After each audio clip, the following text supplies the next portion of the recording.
सुचार तक उकरेती, आप देख रहे हैं महाभारत। और महाभारत में आज बात कृष्ण जन्म स्थान मथुरा की। क्या काशी में सर्वे के बाद अब मथुरा में सर्वे की तैयारी है? बड़ी खबर यही है कि जिस तरह से काशी में सर्वे हुआ, आपने देखा काशी में बाबा विश्वनाथ के मंदिर के से ठीक सटा हुआ ज्ञानवापी मस्जिद, और वहां पर कैसे सर्वे हुआ। वहां हिंदू पक्ष ने मांग की कि ये पूरा जो परिसर है ये हिंदू पक्ष से जुड़ा हुआ है, ये बाबा भोलेनाथ की जमीन है, और वो विवाद अभी चल ही रहा है कोर्ट में सर्वे के बाद। वहीं दूसरी तरफ मथुरा में जहां पर कृष्ण जन्मस्थान मंदिर है और उससे ठीक सटा हुआ ईदगाह मस्जिद है, वहां पर भी अब सर्वे की बात कह दी है कोर्ट ने। यहां पर सर्वे होगा और इसकी रिपोर्ट 20 जनवरी तक सौंपी जानी है। अब बड़ी खबर यही है कि जिस तरह से काशी में हिंदू पक्ष ने दावा किया वहां भोलेनाथ मिल गए हैं, उसके बाद वो अदालती लड़ाई जारी है। अब मथुरा में क्या?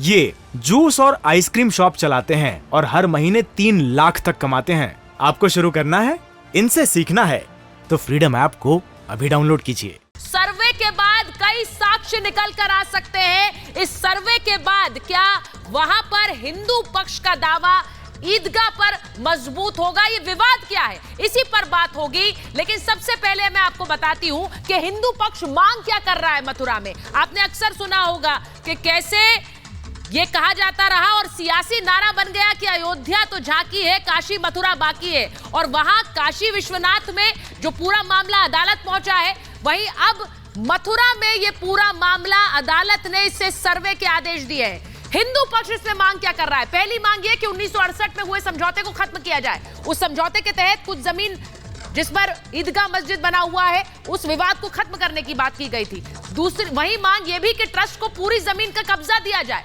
ट्रस्ट के पास ये पूरी जमीन हो जिस पर मस्जिद भी बनाए। दूसरी मांग यह है कि मस्जिद का सर्वे और वीडियोग्राफी हो, पूरे परिसर की वीडियोग्राफी हो, यह भी मांग कर रहा है हिंदू पक्ष। और शाही ईदगाह को परिसर से हटाया जाए। ये पूरा कृष्ण जन्मस्थान परिसर है, इसमें ये ईदगाह मस्जिद अवैध रूप से बनी है, ये हिंदू पक्ष का कहना है। और तीसरी मांग यह है कि ट्रस्ट की संपत्ति में अवैध निर्माण ना हो। ये जो पूरा परिसर है ये तो मंदिर ट्रस्ट का है, इसमें अवैध निर्माण ना हो, और कोई भी निर्माण हो तो कोर्ट को उसकी तुरंत जानकारी दी जाए, कोर्ट के संज्ञान में इस पूरे मामले को लाया जाए। क्योंकि वहां मंदिर ट्रस्ट का कहना है कि मंदिर परिसर में कई अवैध निर्माण है जिसकी वजह से समस्या है। आज इस पूरे मामले में हिंदू पक्ष से जुड़े हुए जो याचिकाकर्ता हमारे साथ जुड़ेंगे, काशी विश्वनाथ मामले को आगे ले जाने वाले विष्णु शंकर जैन सुप्रीम कोर्ट के वकील हमारे साथ जुड़ेंगे। लेकिन पहले यह रिपोर्ट देखिए, उसके बाद महाभारत।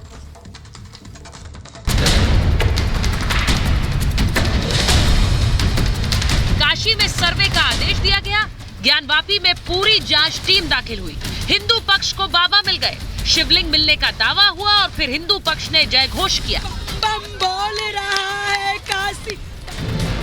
क्या यही तस्वीर अब मथुरा में भी दोहराई जाएगी? क्योंकि जैसे काशी केस में सभी पक्षों के साथ कई दौर का सर्वे हुआ, कमिश्नर की जांच में शिवलिंग मिलने का दावा हुआ, ये कानूनी लड़ाई अभी भी जारी है। इस बीच श्री कृष्ण जन्मभूमि शाही ईदगाह में भी सर्वे का आदेश आ गया है। मंदिर और मस्जिद अगल बगल है, लेकिन जो ओरिजिनल जो मंदिर है उस शाही ईदगाह के नीचे भगवान कृष्ण का जन्म हुआ, वहीं पर कंस का कारागार था। इसलिए हम लोग मान रहे हैं कि भगवान कृष्ण का जन्मभूमि वही है। वह जन्मभूमि सकुशल और संवैधानिक तौर पर हमको सौंपा जाए, हमारी मांग है। ईदगाह तो कहीं भी बनाई जा सकती है, परंतु कृष्ण जन्मभूमि वो एक ही होगी, वो कहीं भी बनाई नहीं जा सकती, वो उसी जगह पर रहेगी। तो ये एक तरह से हमारे समस्त हिंदुओं का आस्था की और हमारी श्रद्धा की और हमारी भावनाओं की जीत है, जो अदालत का निर्णय आया है। 20 जनवरी तक जो ये सर्वे सौंपा जाना है, ये और भी बहुत सारी चीज़ों की, जैसे उसका इतिहास क्या है, उसकी वर्तमान हदें क्या हैं, और उसके साथ साथ उस प्रांगण के भीतर की स्थिति कैसी है, ये सारे फैक्ट्स का वो एनालिसिस करके और अपनी रिपोर्ट 20 जनवरी तक पहुंचेगी। हिंदू पक्ष की मांग पर अब मथुरा के सिविल कोर्ट ने विवादित स्थल पर सर्वे कराने का बड़ा आदेश दिया है। विवादित स्थल का सर्वे कराया जाएगा। अमीन सर्वे कर 20 जनवरी तक अपनी रिपोर्ट सौंपेंगे। विवादित जमीन का नक्शा भी तैयार किया जाएगा जो कोर्ट को सौंपा जाएगा। सभी पक्षों को नोटिस देकर इस पर कार्रवाई आगे बढ़ेगी। यानी जैसे काशी की ज्ञानवापी मस्जिद में सर्वे हुआ और वहां शिवलिंग होने का दावा किया गया, तो क्या इसी तरह से अब मथुरा के शाही ईदगाह में होने वाला है? माननीय न्यायालय ने सारे विस्तार से सुनने के बाद उसमें नोटिस जारी किए गए।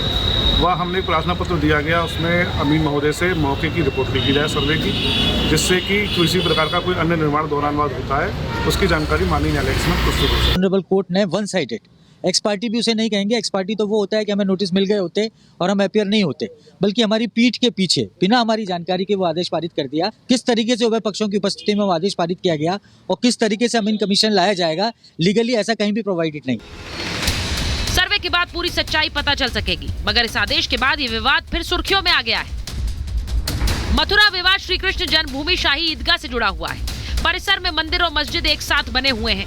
मंदिर मस्जिद की 13.37 एकड़ की विवादित जमीन है। मंदिर के पास 10.9 एकड़ की जमीन है।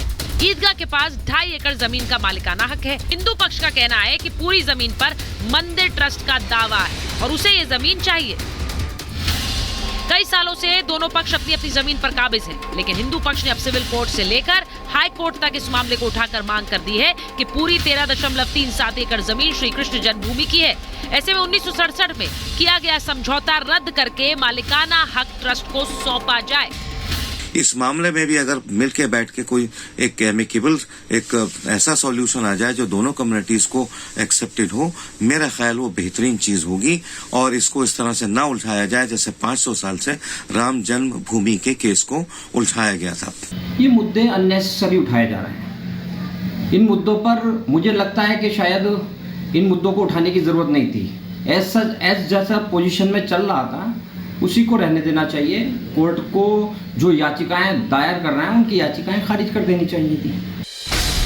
मथुरा विवाद सिर्फ जमीन से जुड़ा मसला नहीं बल्कि आस्था से जुड़ा मुद्दा है।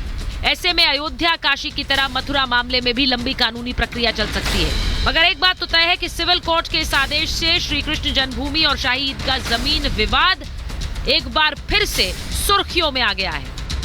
Bureau report, Republic Bharat. ये जूस और आइसक्रीम शॉप चलाते हैं और हर महीने 3 लाख तक कमाते हैं। आपको शुरू करना है, इनसे सीखना है, तो फ्रीडम ऐप को अभी डाउनलोड कीजिए।